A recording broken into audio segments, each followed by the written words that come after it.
So, I flew out of here on the 30th, I think, of October, and flew, as I said, told the kids, to Toronto from Regina, and then from Toronto to Chicago. And the plane, if you remember, plane travel around that time was really awful, so I allowed an extra day so that I wouldn't miss my flight across the ocean, and met up with the tour group there. The tour was led, and it was an educational tour, so it was led by the, Caroline Lewis, the Reverend Dr. Caroline Lewis, out of Lutheran Seminary in Minneapolis. And the title of the tour was The Women in Jesus' Life. I'm not a really big tour person. I generally travel, make my own plans and go from place to place. I would advise if anyone wants to go to the Holy Land that they go on a tour. It's a very different place. I've been thinking about this and how I could talk about it. And some of the things I don't have pictures of. And some of the most powerful things I don't have pictures of. One of them is the presence of the Israeli military everywhere you go, and passing through checkpoints and being on a bus and having armed soldiers come on and check you out and going through steps like that. It would be very challenging to travel as an individual in that. The other thing is, at the places that ought to be the most sacred, like the Church of the Holy Sepulchre, you can't take pictures, so I don't have anything to show you. And there are mobs and mobs of people. So for someone who's like me, an introvert, okay, these mobs of people and standing and waiting for 3 and 4 hours to get in and see a glimpse where Jesus lay and then be pushed out again right away because there was a mob of people coming. We had to, at places, that was the worst of them, but we're supposed to be Christian people. I'm sure it was only Christian people who were trying to get to see the Holy Sepulchre. But mobs of people trying to push ahead and get in front, and it was a very, very strange sensation which took away from the sacredness. But there were really wonderful sacred moments. So I will show you my pictures, and as I say, feel free to get up and go away. I'm not at all convinced I'm any good at this. Okay. So Michael, I click on the left. It worked. It's success. Okay, we flew into Tel Aviv, and when we got there, then we took a bus, a coach that took us all the way down here to the Dead Sea, to the David Spa and Ranch. Now this is the area of Galilee, and then this is the Dead Sea all the way down here. This is the view the next morning from my hotel room over the Dead Sea. It was really luxurious, and it was strange to have this, you're going on this holy tour and to be there at a luxurious spa. But it was really necessary after that travel to have a chance to recoup before we started into the really intense going things. So this is looking down from the hotel on one of the many pools. It's incredibly decadent. I felt very guilty being there, but I enjoyed it nonetheless. These are flowers on the walk down to the sea, and just a sample of the kinds of growth. I took lots of those kinds of pictures, but I figured that would really bore you. This is the Dead Sea. This is nearing evening. It's the lowest place on earth. Okay, and the water comes in from the Jordan River, but it never goes out. And the Dead Sea is gradually shrinking and shrinking and shrinking. But it's 9.6 times as salty as the ocean. And there's no plant life, and there's no fish or anything in it. So that's why it's called the Dead Sea. Okay, there's nothing can live in it. And it's a strange feeling. There's lumps of salt because they accumulate, and as the sea is drying up, so you wear shoes when you go in the water, and it's so buoyant. I floated, and I couldn't swim because I was being carried away. It was a scary, scary feeling. Like you have absolute, and you put your feet down and they bounce up again. It was really interesting, but incredibly, incredibly beautiful. I made myself some cards late last night because I thought that might help. Oops. Okay, Michael. Scroll up one. Wrong way. There we go. You saw how lush and beautiful that was. This is the view from the back of the hotel. You're in the desert. This is the wilderness. This is the wilderness where Jesus lived. So that's what it's like. Now, after we had our day of rest and getting to know one another, which was really a really wonderful opportunity to do that, we headed out and we went to Masada. So we were here and we just went up this little bit. Now, Masada is one of the places, it's a national park in Israel now, but it's one of the places where Herod built castles. And this is where it is, up here. And you can, there's a cable car that takes you up, okay, to see it. But if you're a real pilgrim, and people do, now, and it's hot, it's desert. I mean, this was in November and it was hot. So you could see this rugged territory, and that's the Dead Sea behind. Now, where this fits with the women in Jesus' life is Salome, who was the one who requested John the Baptist's head be cut off, and Herodias, who married Herod married his brother's wife and killed his brother to get his brother's. So, I mean, you think you've got a dysfunctional family. Okay, this was really, but he was an evil genius. And he really was. The place is fabulous. It's an amazing kind of place. This is the model of it. It had 3 layers down here and then all this fortified area around. And it was out here though. He built this out in this wilderness because he was so paranoid, you know, that someone would come and try and take his over. So he built himself this amazing palatial place, and you can see the remnants of it years later. So there were pillars and this. Now here, the black line throughout any of the pictures you see indicates where it has been restored. So this would have been original. So the walls would have originally all been painted like that. Now how on earth they got people to go up there and build it and, you know, do all that fine finishing work is amazing. Now things are pretty much ruins, but this is another thing that here they are, they're in the desert, okay, they're in this wilderness. These are baths.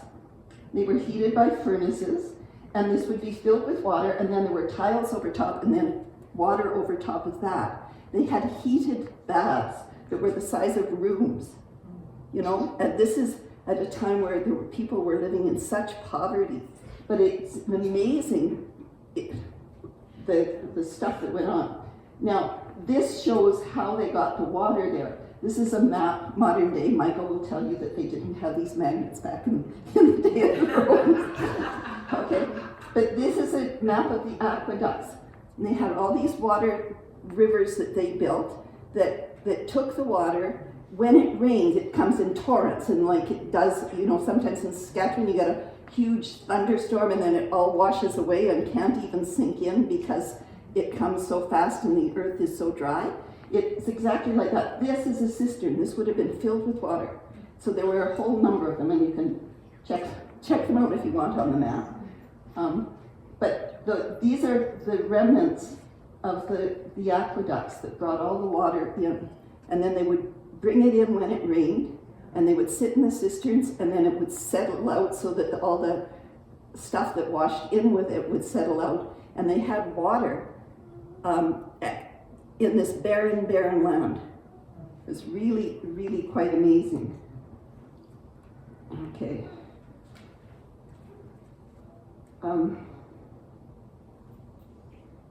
This is there too, but this is Byzantine. And this is one of the things throughout Israel. Layers upon layers of civilization. And I'll show you one place where it goes all the way back. They know as far as the Assyrians. So the Byzantines came along after Herod had been kicked out, you know, quite some time later. And they built their chapel, and you can tell their kind of architecture. This is right in the floor, and it's a baptismal hall, just like a, okay? And this is one of the little archways.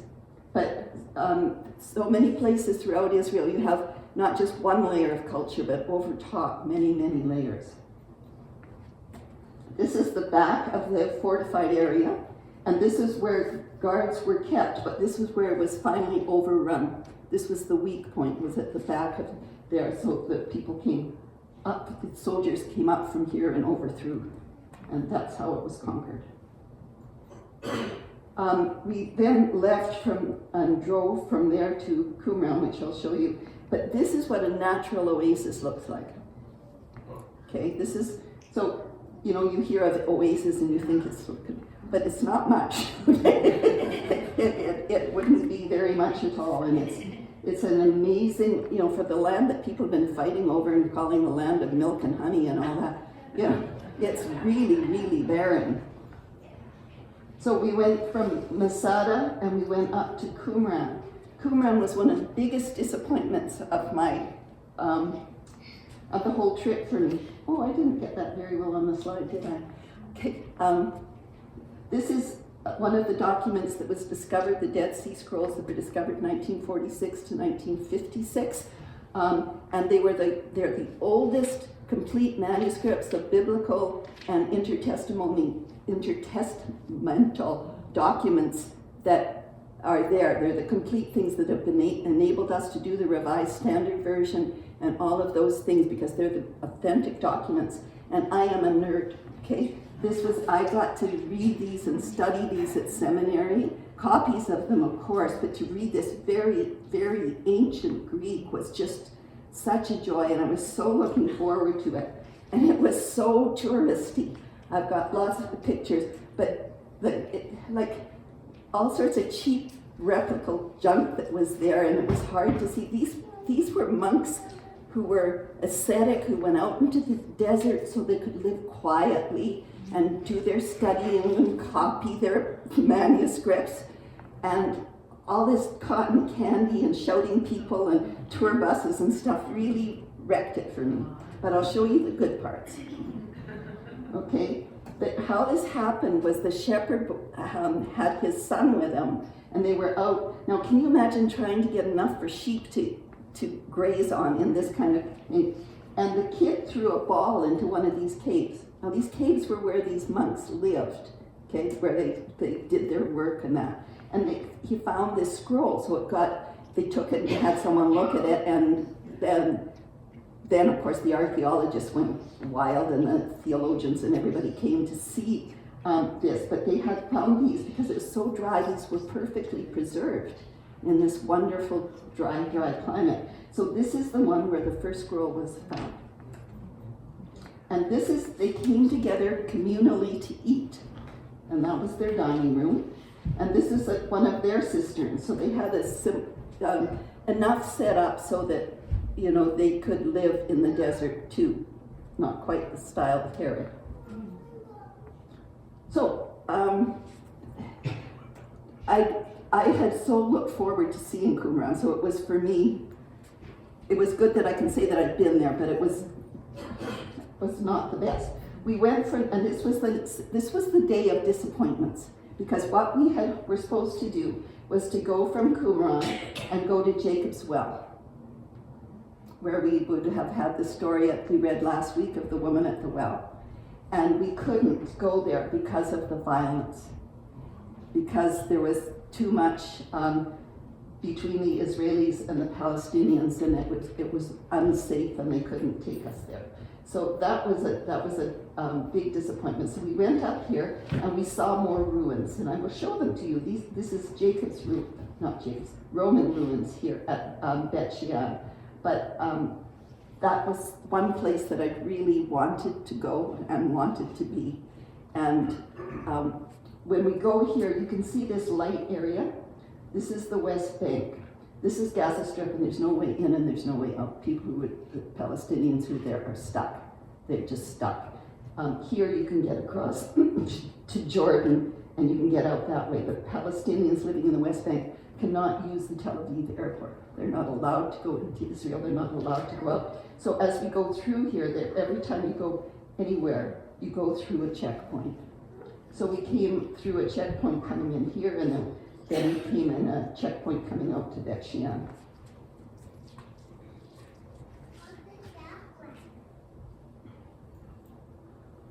These are the Roman ruins, and this is at Bet Shean.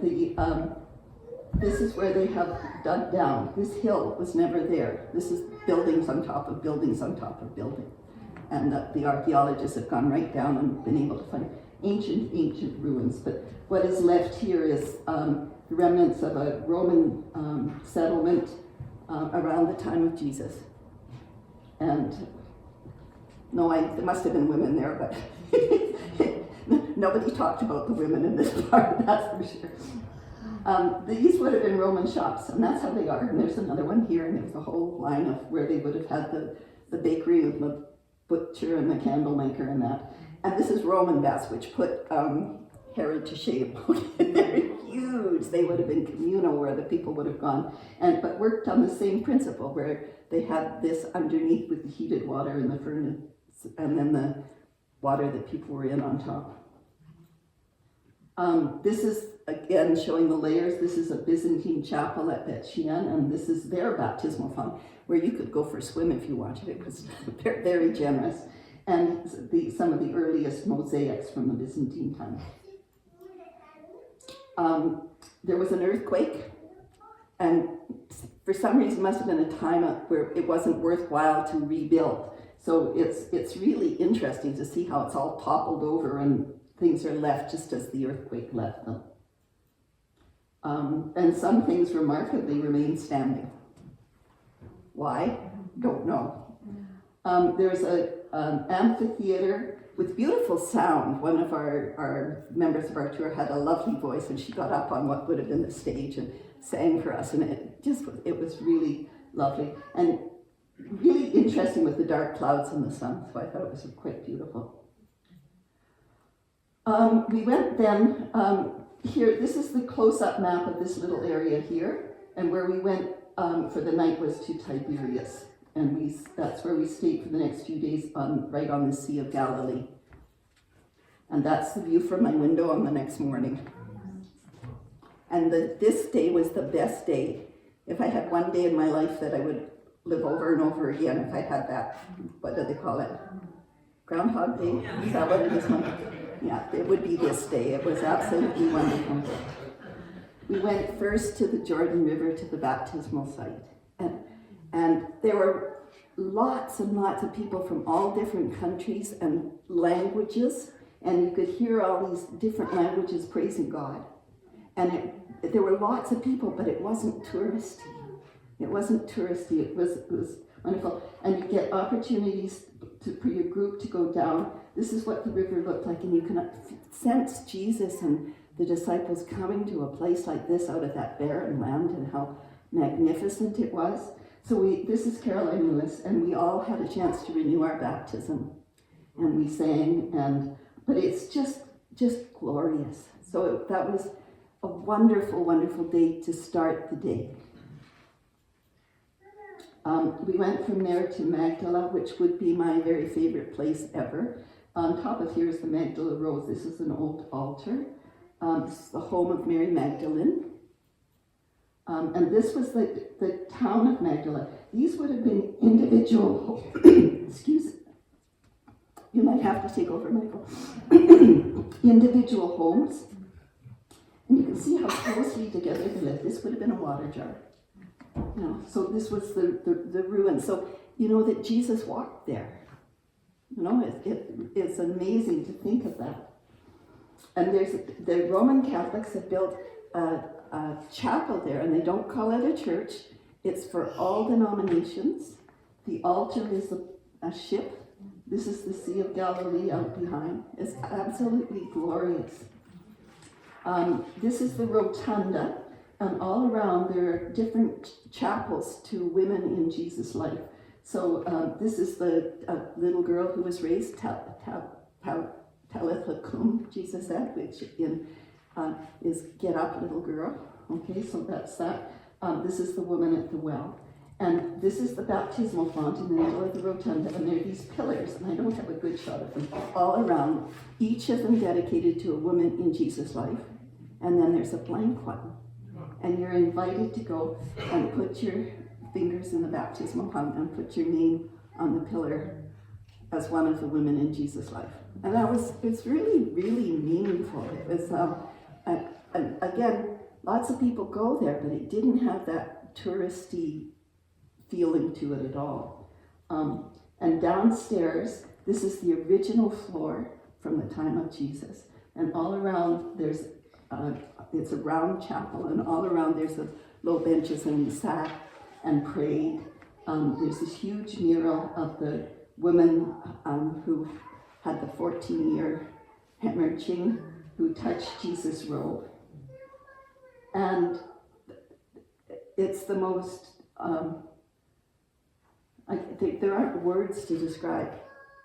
It just brought many of us to tears. Just was so quietly powerful, and it was just a wonderful, wonderful place to be. So from there, we went up to Capernaum, which is where, see, I wrote all these cards, and now I'm several cards behind.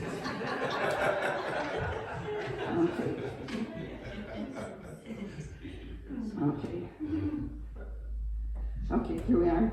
We went to Capernaum, and what did I do? Just click away from the menu, it'll be fine. Click. Oh, like move the mouse a little bit so that it's away from the menu and just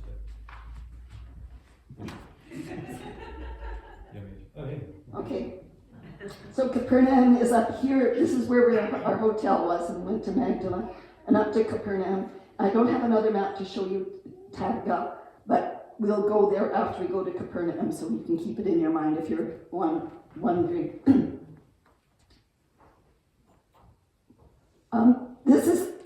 This is the Church of the Loaves and Fishes, and again you can see this ancient and Byzantine base, and they've built this absolutely beautiful modern sanctuary on top of it. So it's like honoring the past, but living very much in the present. And so here, this ancient mosaic on the floor, and then this very modern, beautiful font. Many places, they don't know absolutely where Jesus did this or did that. I mean, nobody had a photograph to take care of it. So this is the Church of the Loaves and Fishes, and then there's the Church of the Beatitude, which has mosaics of loaves and fishes. So, but that Jesus was there. So that was his territory. That was his stomping ground.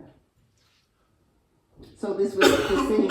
Here again, this is the same place with the ancient mosaics, some of the Roman times, and then this cloister built with Roman arches, but very modern and beautiful place just to sit and rest. And this is a bronze plaque that shows where the original Byzantine church was and how they built the cloister around. So we went to the place that this is the town of Capernaum, and again, like Magdala, you can see all the little buildings that would have been shops and homes and things, and how people lived and walked around. And this they believe actually to be Peter's house. So the church is built on top of it, and then there's this big plexiglass floor, and you can look down and look where Jesus sat, supposedly. Now, how they know, I don't know. They didn't tell me, but that's what we're told. But definitely this is Capernaum, and Jesus lived there, okay? And the Sea of Galilee is just over there. And this is where I think I showed this picture before when I talked to the kids about the Sermon on the Mount. This is the mount. It's not really very high, but you can see how from up here this goes down to the sea, and how the people could have come and spread out and been there. And this is the Church of the Beatitudes, and these are the mosaics of loaves and fishes. There are also mosaics in the same way of stone of each of the Beatitudes. So, blessed are the peacemakers, and each of those beautiful, beautiful grounds, and again, right on the Sea of Galilee. And this is the Church of the Beatitudes. And artwork, much beautiful artwork, but from traditional and ancient, and then right up to very modern, all throughout. Real emphasis on art, I think. And this is at Tabgha. I told you where it is, right down by the sea. It's called the Church of the Primacy of Peter, and the church itself isn't much to look at, and the monk who stands guard is quite surly, but the place is pretty magical. So this is the quote from Luke: "At thy word I will let down my net." The deeds and miracles of Jesus are not the actions of the past. Jesus is waiting for those who are still prepared to take risks at his word because they trust his power utterly. So this is the statue, and understood to be the place where post-resurrection Jesus was on the shore while the disciples were out fishing, okay, and they didn't catch anything, and he said, try the other side, and the disciples said, it's the Lord, and Peter put on his clothes, which I always think is a funny detail, and jumped into the sea and came. But this is the 3-time, Jesus asking Peter, do you love me, and the feed my sheep. And so for those of us, most of whom were clergy, okay, from many different denominations, but it was a sense of renewal of vocation, hearing that feed my sheep, and recognizing that that's our call too. So it was a very special place, and I love this statue, and I love the way, this is the artistic sense that's so much there, where things are beautifully set with the surroundings. I'm talking too long. This is the Sea of Galilee getting close to sunset, and those are my feet in the water. We went paddling, and that was fun. And we went for lake cruise, and all along the place where you go for the cruise, and I didn't put them all on, but they're beautiful, beautiful sculptures all along. And this one has faces all on this boat that would go out, but it's really quite lovely. And this is the boat that we took the cruise on, so we had a sunset cruise. Not a fancy boat by far, but we began the day with baptism at the Jordan River, and we ended it with communion on the Sea of Galilee. And looking out as the sun set, this is a city set on the hill, and you could see all the little lights from the sea. It was really a beautiful, beautiful day. And that's from my hotel room in Tiberias the next morning. From the next day we went, this is Nazareth. So this is the area here that Sepphoris is where Mary was understood to have grown up. Nazareth. I didn't have, yeah. I'm sorry.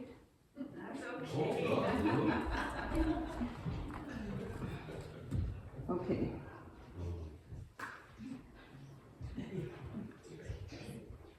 Okay, next thing we went to Cana.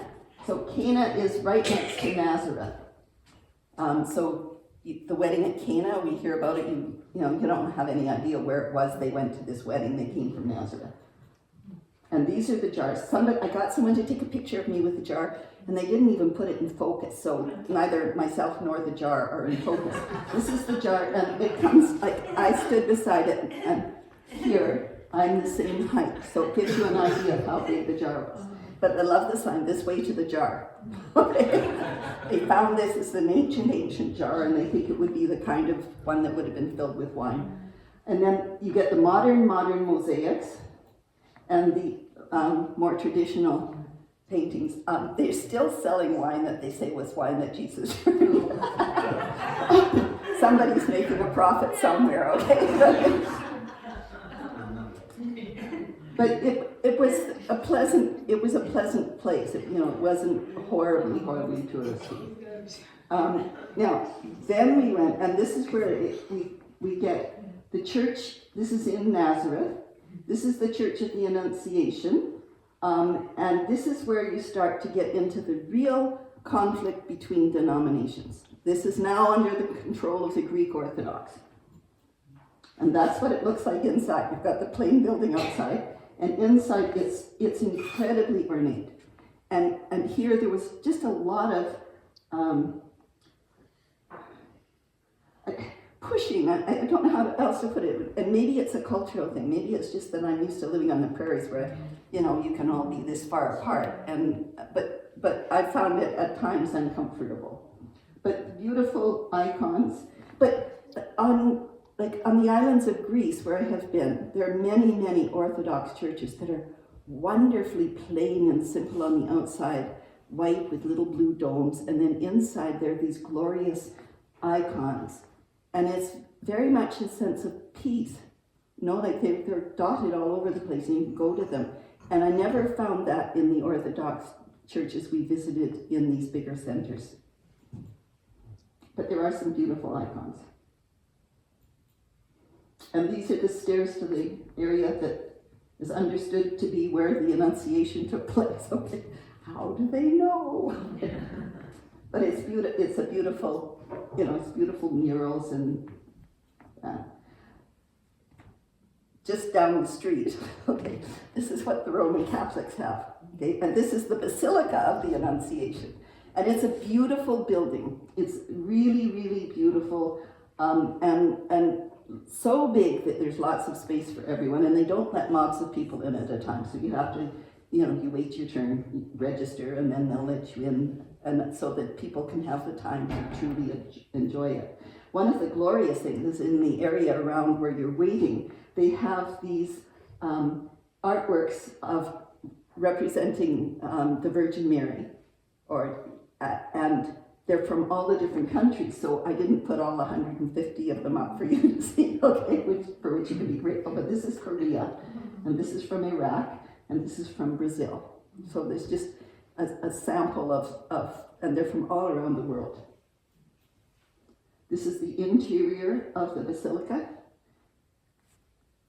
And again, you can go down and find the little sub-chapels that are built in the very ancient stone. So it's built on top. And you really see that here. This is the old village of Nazareth. You can't actually get in to see it, but they've got walkways all the way around. So you walk around and you can look down into Nazareth where Jesus grew up. And this is what modern day Nazareth looks like. Okay? The prominent souvenir center of Nazareth. You can get whatever you want. And see how narrow the roads are? And the cars are, driving up and down, and you have to jump out of the way if you're a pedestrian. And it was really good for me to do this because how they shop there is very different from how we shop, and it helped me understand Voila, because I was the person who took her shopping, and she shops very differently than I do, but now I understand because she comes from a culture where they shop in different ways. This is from Zipporah. This is from where Mary was understood to be born, and I just thought it was interesting what the countryside around Nazareth looks like to give you an idea. Okay, so from there we went to Bethlehem. Now, we're still in the West Bank. Bethlehem's here in relationship to Jerusalem. Okay, so this is the cutout area, but this is the square it fits in. So this is where we are. So we're inside the West Bank. Okay, there's this thing that comes like this. So Jerusalem is not considered in the West Bank. There's this, it's really fought about territory.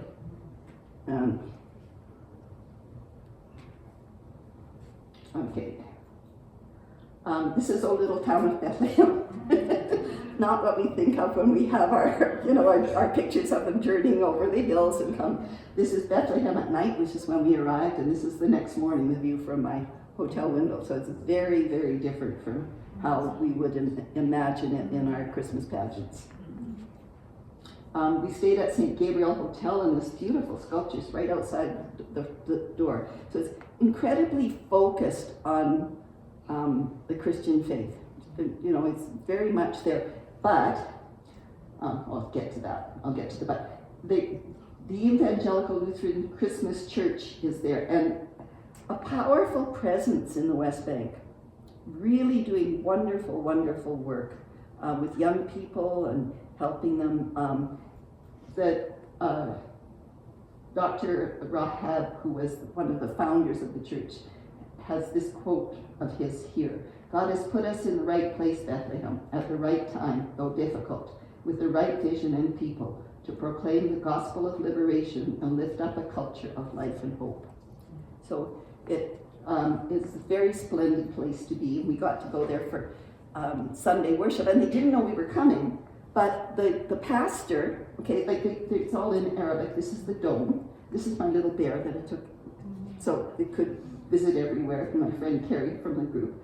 But the pastor immediately made the bulletin, so the bulletin was in both Arabic and English, and that was prepared. But he immediately translated, so he gave the sermon in Arabic, and then he gave a summation of it in English. Everything that they did there. And when we prayed in whatever language we wanted. It was a marvelous, marvelous experience. The other thing that was really marvelous is the church doors were open. So while we were there, we could hear the minaret and the Muslim call to prayer.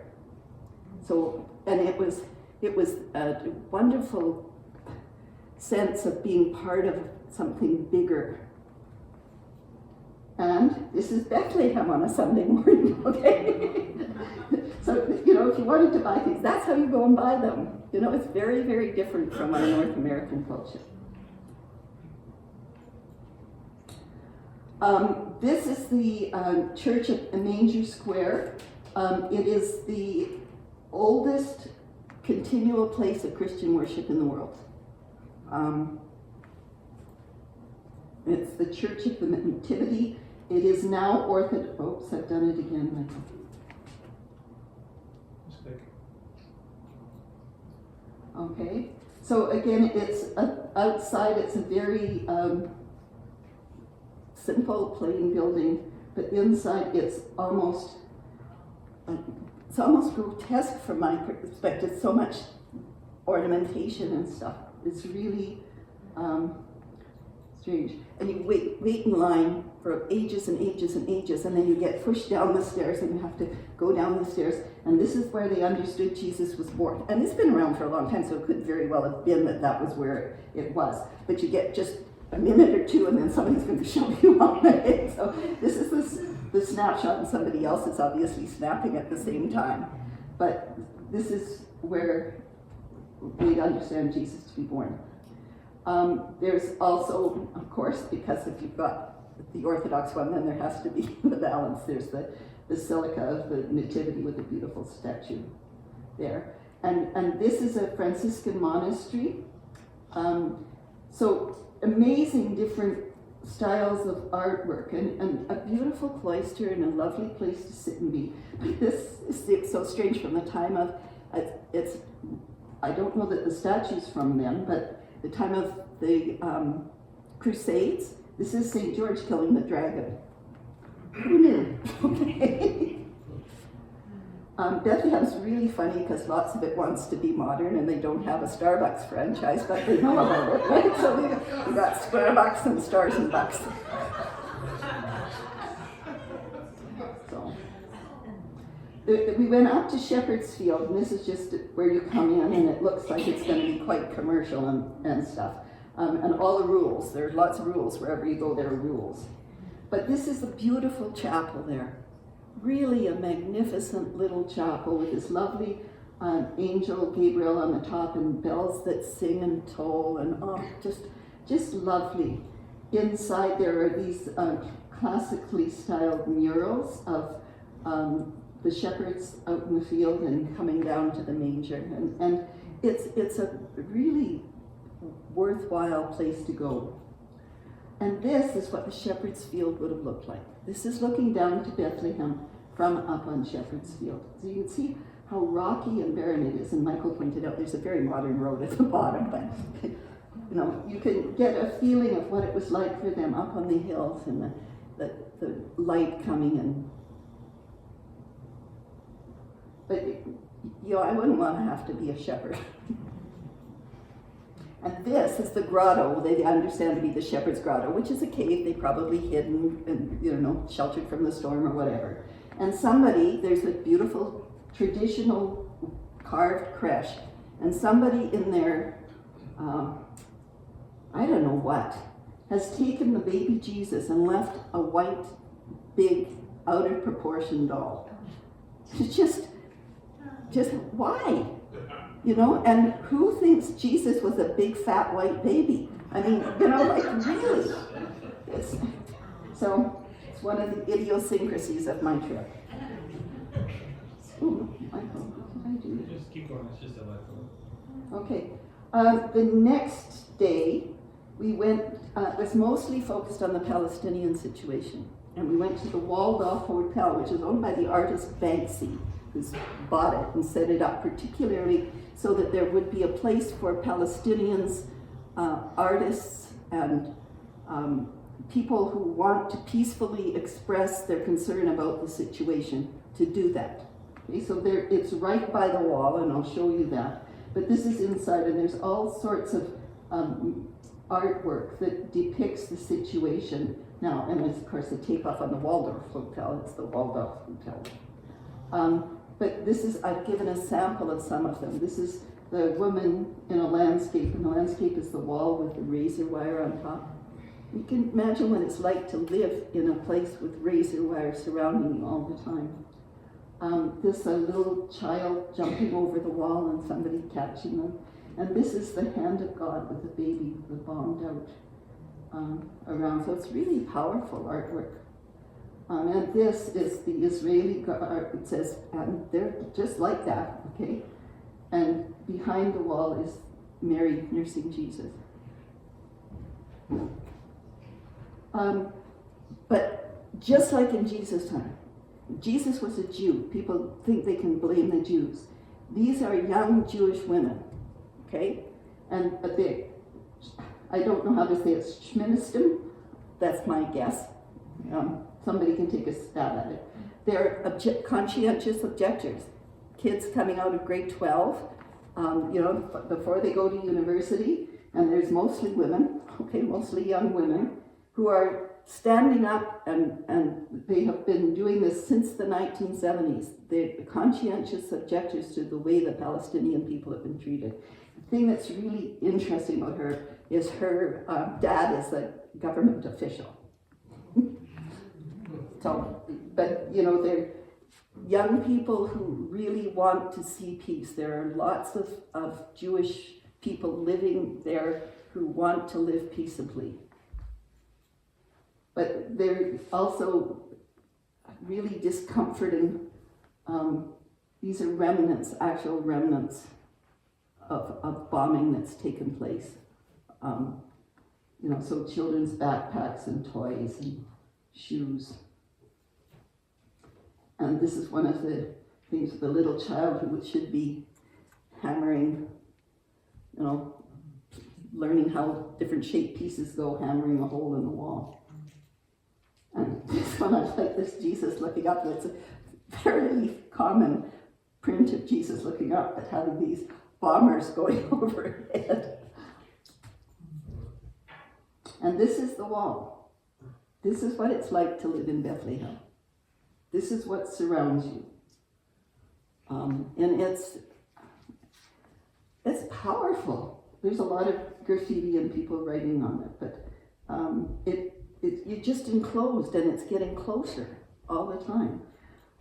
We went to, this is a university run mostly by the Lutherans, Al-Kalima University, and they're educating young Palestinians. These kids, okay, at university age, have never ever seen a free election. They have never had the opportunity to vote. In their lifetime, that has not happened. They're, so what it is doing is trying to give them the opportunity to broaden their minds and their thoughts. There's some really beautiful art there, and I didn't put all of it in, but I love this because this is a Palestinian depiction of what the upper room would be like. Because we think of upper rooms, we've got to protect from the snow and the elements. This is a canopy with just, it would be an open room on the top of the house with leaves and things, and the 12 disciples. I mean, I think that's a lovely depiction of the Last Supper. And this, on the way to Jerusalem from Bethlehem, which is where we went, this is a modern day shepherd. Okay, with some goats and some sheep. And there's the shepherd. That's just taken from the bus window. That's what shepherds do. And I don't know how anybody could find anything to eat there. This is from the Mount of Olives, my first view of Jerusalem. And it's interesting looking out. There are, from the Mount of Olives, on the Mount of Olives, there are graves, and they're all in these sarcophagus. Is that what the sarcophagi? Okay, the stone tombs, and people all want to be buried there, so when the end of the world comes, they can all be first. So there are thousands and thousands of them, and there's a Jewish section, and there's an Arab, Muslim section, and there's a Christian section. When you're in pain.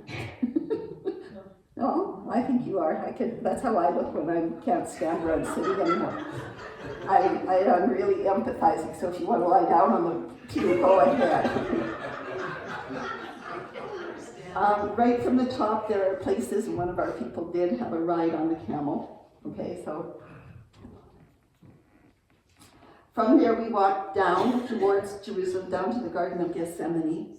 And this is another chapel designed by the same architect who did the one at Shepherd's Field. And this is Dominus Fluvit in Latin, which is Jesus wept. This is understood to be where Jesus wept over Jerusalem, Jerusalem, Jerusalem. Okay, and this is so magnificent. He's designed it. This is the main altar. So when you're looking out from the main altar, you can see the Temple Mount. And you can look and see Jerusalem from coming down. It's really beautiful. And almost no one goes there. But there are churches about everything. Everything anybody ever did, there's a church there. So, you can't visit them all.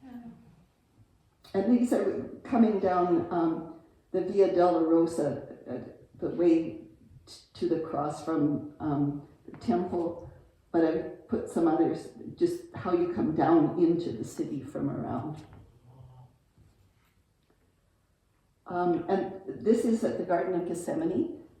Very beautiful, and the old garden is there. This is one old olive tree that could very well have been there since the time of Jesus. They're incredibly ancient and beautiful flowers coming there. And could you not watch with me 1 hour? But you can't actually get into the garden. So you just kind of look from the outside, which is disappointing. But that would be the Garden of Gethsemane. And this is the Church of All Nations.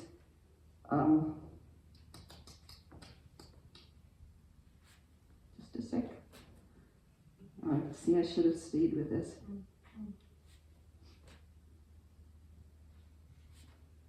I'm almost done.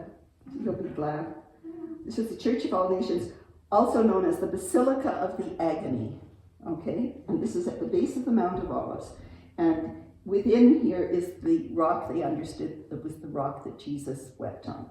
So this is above the main altar, and that's a showing of it. And this is the rock. There's a sculpture of it.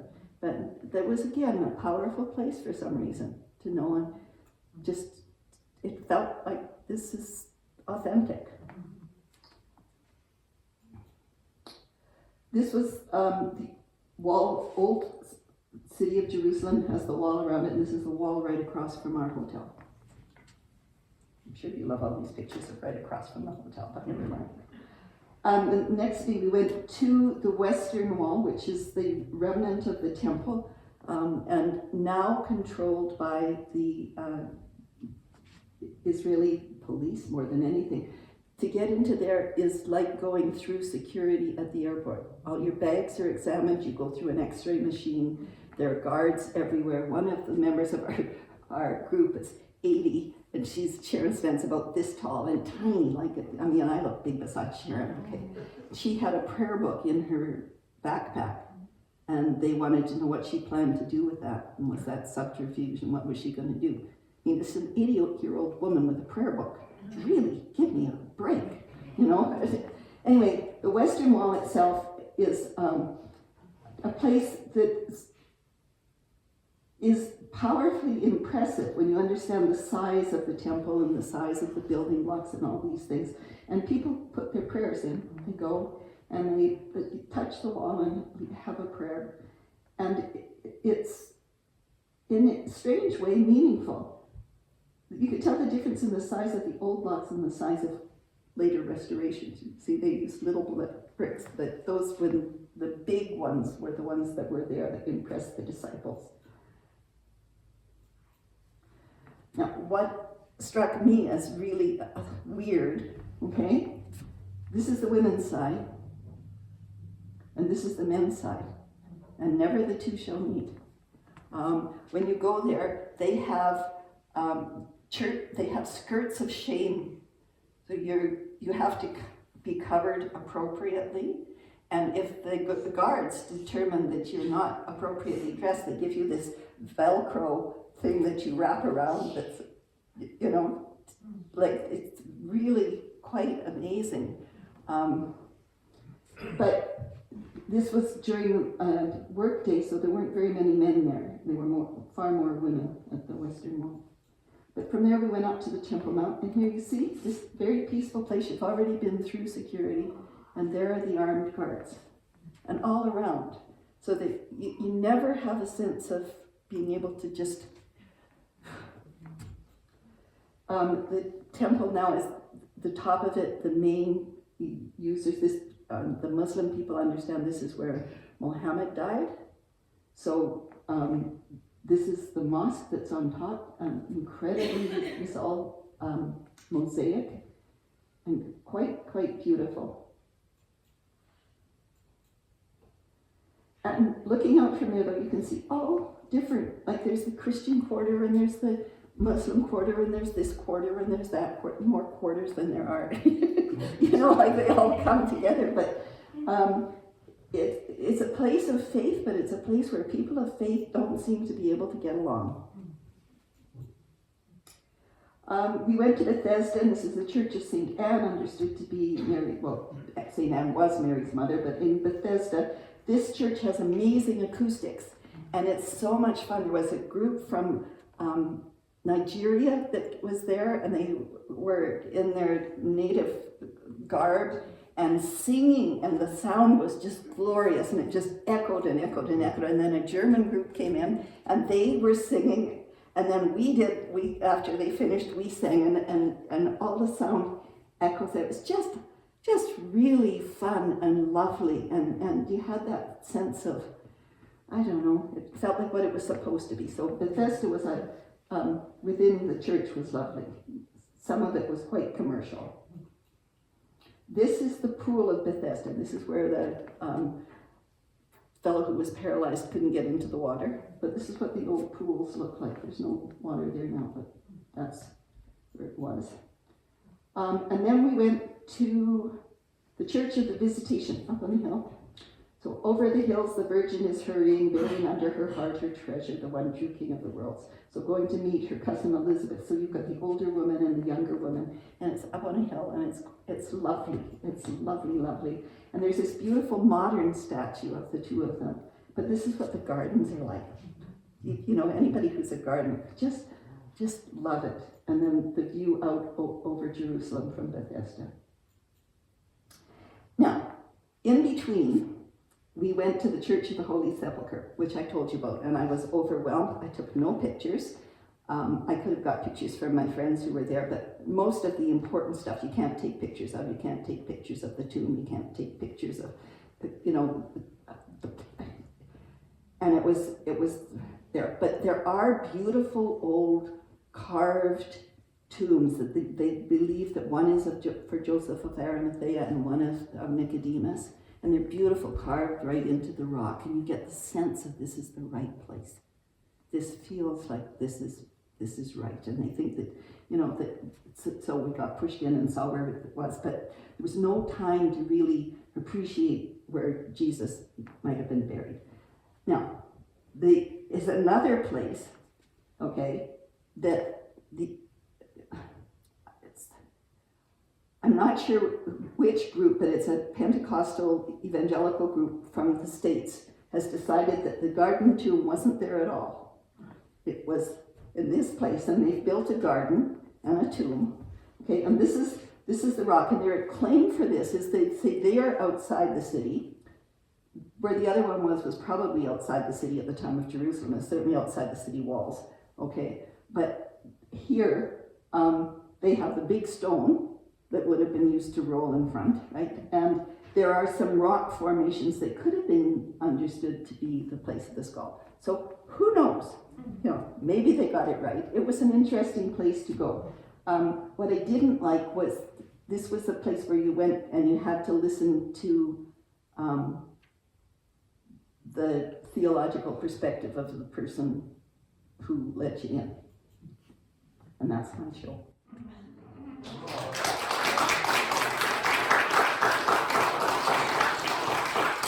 I would much rather preach. much rather preach. Okay. That was fantastic. Anyway, now what I'd like to do is be a pastor and we could have communion, okay? But I'll say this, the peace of Christ be with you always. Share with one another and let's meet.